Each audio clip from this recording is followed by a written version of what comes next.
Howdy, howdy. Teresa with Indigo Moon Arts, and I thought I would share a process with you. Rather than just do it, I thought I'd record it and see if I could teach you something today. Happy Sunday, welcome to my creation station.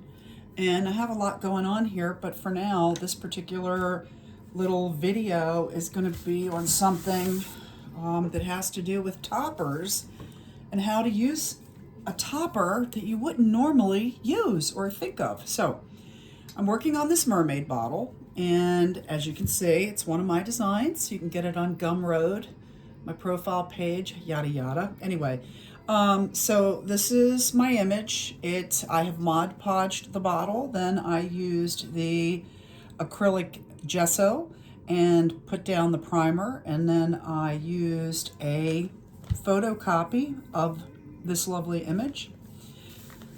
I used Mod Podge to set it on the bottle. The next step I did was I used an acrylic varnish over top the image to make sure I could protect it while I'm working on it, because it is paper. It is vulnerable to certain, water and other things. So by varnishing it, you can see, you can protect it from paint and other things. So anyway, it is still wet. I did lay down the clay embellishments. You can see the bottom and the top. And then I just did an 8-minute video on how to do the modeling paste stipple effect on the corners and kind of frame the image, if you can see it. And that is still wet.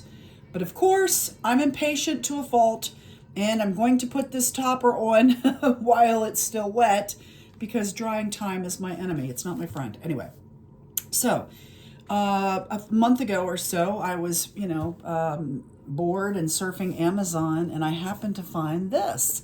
There's actually 2 different styles. I found it is a resin garden stake, and it's tiny, and it has very few, very not positive reviews, and that's because who wants to buy a garden stake this size? Nobody. I have another one too. I'll show you. I'll show you what we're going to do, which is really, really cool. But as a bottle topper, it is fantastic. And it also comes as a cherub. Now this one here is one on a finished bottle. This cherub, you can Mod Podge it and then use the paint and primer. Same thing, and create this wonderful distressed look on this kind of tattered angel gothy bottle. But anyway, that's what this looked like prior to. I have the cherub, so it comes in a cherub and a mermaid. It is a garden stake. You can see it on this cheesy little wire thing. Anyway, so what we're going to do is adhere it the same way I adhered this one. Now what you can't really see that's going on there in the whole of the bottle is that I used epoxy clay, which is a cement clay, is the nickname for it, and that's how I was able to attach it, and it is permanent. It is better than any glue, which is really awesome. So with that being said, we have this awkward shaped, doesn't work very well. Again, I gotta watch touching this because it's wet, and we're gonna put it inside the bottle. It is taller. I don't mind the stick. It's not hurting anything inside the bottle. Might actually help me get some guidance. Anyway, and what we're going to do is we are going to fix her by filling in the top of this with Epoxy Sculpt. Okay, epoxy, anything that says epoxy is almost typically 2-part. I don't know anything that isn't, but I could be wrong. Resins are 2-part epoxy. Rubber for molds is 2-part epoxy, resins, etc., etc., etc.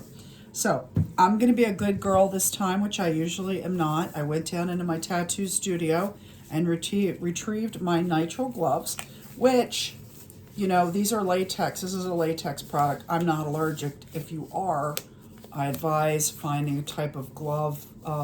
When you use epoxy products, it's recommended. So I'm following the rules this time, which I never do. I just wanted to say cheers, a cup of coffee. When I'm talking, my throat gets a little dry. So I'm going to put on my gloves, and we're going to mix the clay. So it is 2-part, and anytime something's 2-part, it's almost always 1-to-1. which means that it's 1 part and 1 part, so equal parts. I don't measure. I haven't had a problem with that yet. I eyeball it. And part A and B, they look very similar. I chose to use the gray. I have this in gray kind of cement color, or white. This is actually white, which is paintable. I also have black, and it stinks. Ew, and then you need a tool to remove it. I'm gonna use, I have these little palette knives that I use, dollar store palette knives, and obviously I don't clean them. So again, you want equal parts. You can measure. I'm not a measurer, but I'm gonna look, and that's why I'm wearing gloves. I'm gonna take out a nice chunk of this. Okay. It is hard to remove. All right. And I'm gonna end up filling that hole. So I need to, however much I pick, I think this is nice. So I do it in a ball size. Okay, so that ball, I want to make a ball that matches that size. I don't think that's that difficult. Maybe it is. Again, I eyeball it. What does that do to the product if it's not exact? I have no idea, because I, unlike most people, are not a reader of instructions. I get my instruction off of YouTube videos and so forth, so I know kind of what I'm supposed to do. But then I march to my own drummer, as many people do. So I'm rolling up balls. Do those 2 balls look the same? They look very close. I think this one's slightly smaller. Take another piece. If I was weighing them, to me they look about exactly the same. It's smidgens, it's not enough to be significant, and I'm going to start mushing them together, which activates the epoxy, whatever it is. Again, this is clay. They are slightly different in color. That's why I'm wearing the gloves. It does come off when I use the black. It gets in my, I'm an elderly person, and so the skin on my fingers has some texture to it, and the black clay gets in there, and it just hangs out there for days. It's hard to clean out of your skin, so, which is probably why they tell you. And I'm just pulling, just like you would do taffy, right? It reminds me of taffy. I'm mushing and pulling, and this is how you mix it, you know, unless you have some kneading machine. But anyway, and I will wait until the 2 colors are completely one color. Like I said, they are slightly different. One is like an off-white, the other is a soft white. And I'm just gonna mix it. Now, the downside to this material is that it has a short shelf life, meaning it dries quickly. You have about a half an hour to work with it. But once you start putting the 2 together, I can already feel it it wants to firm up. That's what its job is. It's why it's called cement clay. The best part about this product to me is you can put anything in it and it becomes permanent, right? Look at that. Oh, sorry that you have to sit here and watch this. I don't believe in the fast forwarding and everything. You know, if you're, the process is the process. So this is as it happens in real time. I'd rather talk you through it and just do little clippets and such. You know, have a sip of coffee. But this is the way it works. You'll also see how much time. I'm probably doing this for about 2 minutes. Okay, that looks good to me. It feels good to me.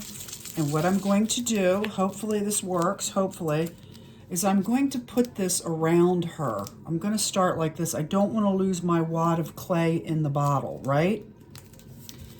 Now, you see that? Let's just see. All I'm doing is shaping, and I'm filling the bottle. Okay, this is why I chose this color instead of the black.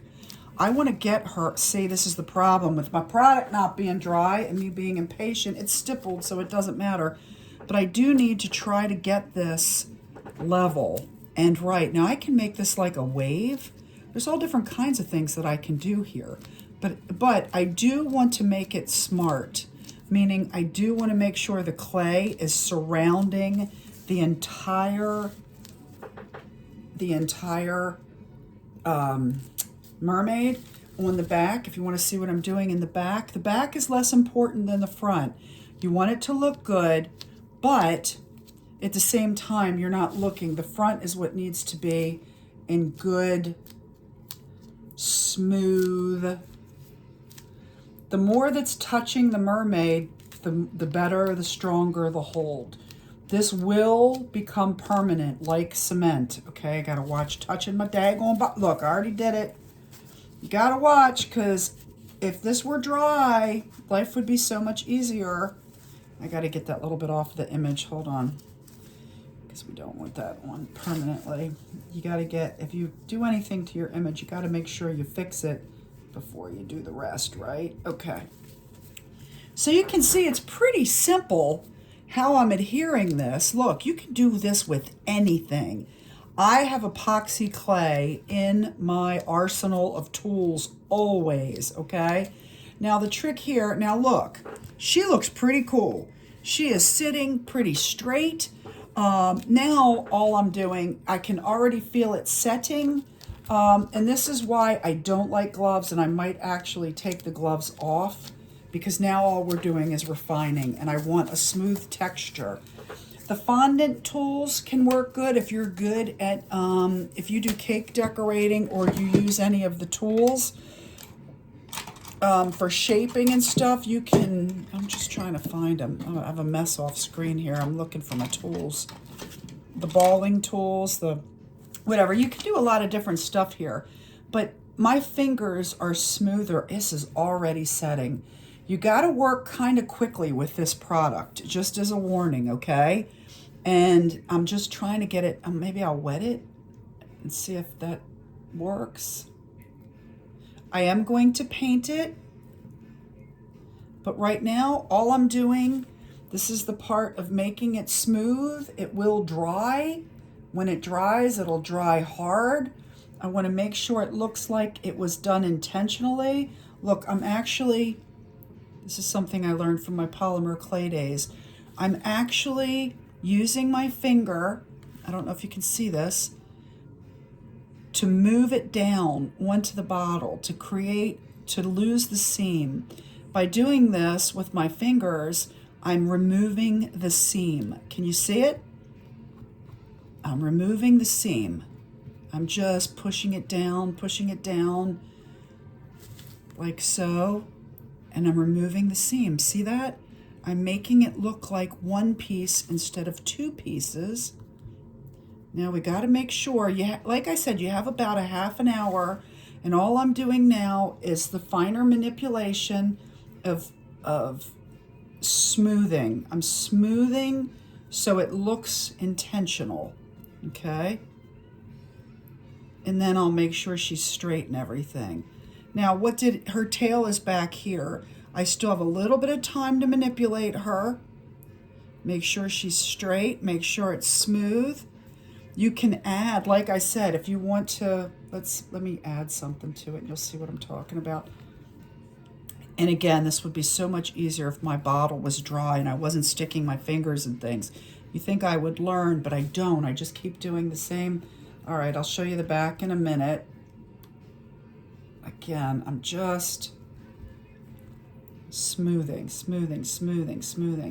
I'm taking away the edge. I'm making it look, I can go back when this dries with modeling paste and add some dimension to it to make it look, to cover it even more. This is getting very hard now, and so I have to really kind of stop touching it, but I was thinking about adding a little bit of detail to it, just to give it some true, okay, hold on a second. This is the part where I have to stop and look. Okay, she absolutely looks straight. I'm going to push more up there. Okay, now all I'm doing is refining. You know, I don't know how this activates with water. I'm just trying to smooth it right now to make it look seamless. I don't think the water is doing squat, to be honest with you. And again, you can paint it. So I'm not worried so much about the...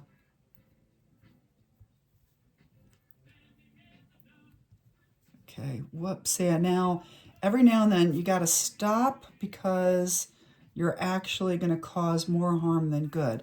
So all I'm going to do now is I'm going to take my little fondant tool. Sorry, I'm out of frame. YouTube is landscape, which I hate. And I'm just going to create these cool little, I'm just adding this to make it look like it's a part by adding these little divots into the image. It looks like it was done on purpose, that everything is intentional. I'm just making something a little seamless with accent details so that the finished product, when painted, doesn't look like they're two separate pieces. Does that make sense, maybe? Yeah, this is already getting to the point where I have to be careful because I could actually, when I say cause more harm than good, meaning I could actually end up taking away from it because of the, I'm touching stuff that's drying. You have to be careful of tackiness. But now I'm just putting these little, can you see what I'm doing? Can you see? Do I need to turn the bottle? Is that better? I'm just putting these little tiny divots, and it's actually serving a purpose. It's pushing clay against her, right? It's forcing the clay against the resin piece. So it's actually like a seam in a way, like when you use sewing, you know, I'm reinforcing the connection by adding these little tiny bullet things because they are serving a purpose, not just texture looking good. They are pushing the image solidly against the resin piece. And I screwed that up by touching it. I have to go back and add that. But you can also do it, you know, like if I was good with these kind of details, I could, this is still drying too. Push that down a little bit, push that down, there we go. I could do little details here, like I'm not a good sculptor, but if I was a good sculptor, you know, I could add a little bit of sculpting and make it really cool, like waves or whatever. But anyway, there you have it. I'll have to show you this when it's done. Oh, let me do the back. Sorry, can't miss the back. Let's do the back one more time. And I'll always pushing my clay molds down. I'm going to use that to hold on. Can you see what I'm doing? I'm just putting little, I turned my tool around and I'm using the smaller one. And I'm just putting this little bit of added detail in there so that when I put the gilding waxes on, it'll have some detail. Reinforcing, going back into the same holes above, making sure they're shaped properly. They don't look like an afterthought, they look like a forethought. Yeah, now see again, if I was a good, I could put a design, I could actually, oh, let me try this. See, sometimes you talk to myself, I end up thinking, I have stamps. Let me get into my little thing of stamps. These are stamps and stencils. We use all the time for fun stuff. I will probably put a stencil on the back. All right, like look, I have a mermaid stamp. Say not that we want to use that, but I like the ones that have, there's a paisley stamp. I'll show you in a second. See the little swirlies? See swirly? And I could do a little swirly in there like this. Ready? Probably have to do it this way. I can't show you because look at that. I just put a little design in there. That's all. Can you see that? And that way when I put the gilding wax on, again, everything that we do needs to look intentional. I'm just checking her one more time for straightness. And what do you think? Everything is so easy. I've only been on here 20 minutes and I did a lot of talking and a lot of other things. So there's probably less than 10 minutes in there, and we have this amazing bottle topper. Now I will paint this. Once this dries, I will Mod Podge it, then I'll put a primer on it, and then I'll age it with paint. You have the same process. So can't wait to show you the finished product. That was it. That's how we add any topper to a bottle that doesn't have a topper. It has an opening. You find what you want, and the more asymmetrical and weird it is, actually the better it will fit in that hole. As long as it's smaller, it won't fit in the hole, It's larger than the hole, but it's also small enough that a piece of it has to go into the hole. Anyway, that's it. You'll see my mermaid bottle after a while, but that's ramping up your bottle game. Love you guys. Love, love, love. Thanks for following me. Bye now.